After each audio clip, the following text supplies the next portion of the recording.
Hi guys, this is doctor Neha Singh Rajput, sports physiotherapist. आज का जो टॉपिक है वो है शोल्डर रिलेटेड है।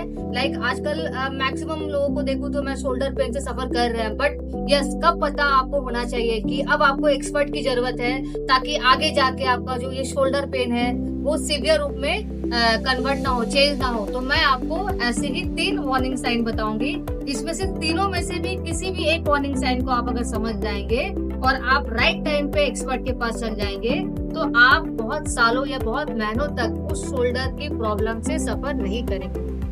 आपका जो फर्स्ट वार्निंग साइन है उसमें क्या है कि जब भी आप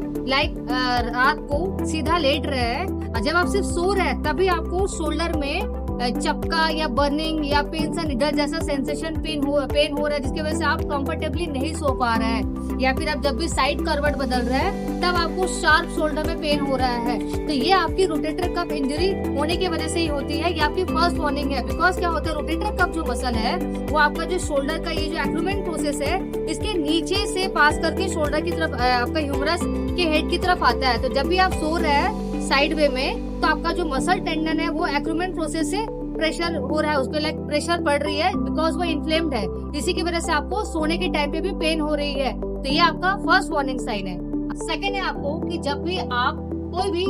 over head activity reach out करने जा रहे हैं या कोई भी डायगोनल मूवमेंट करने जा रहे हैं, अगर कोई पिकल बॉल खेल रहा है उसका शॉट्स मारने जा रहा है, या बैडमिंटन स्क्वॉश खेल रहा है जिसपे डायगोनल मूवमेंट हो रही है, या आप किचन के सेल्फ में कोई भी आप अपने हेड से ऊपर सामान है उसको आप उतारने के लिए जा रहे हैं, या कोई भी डायगोनली स्विच या बटन ऑन ऑफ कर रहे हैं आप, या फिर पिलो या टॉवल पिकअप उठा रहे हैं आप, तब आपको शोल्डर में शार्प पेन हो रहा है ड्यूरिंग दैट मूवमेंट। एंड जब आप रात को सो रहे हैं, दोनों इंक्लूडिंग पेन हो रही है, दैट मीन आपका रोटेटर कफ मसल इंजरी हुआ है। थर्ड वार्निंग साइन में आपका range of motion shoulder joint का कॉम्प्रोमाइज होने लगता है धीरे धीरे।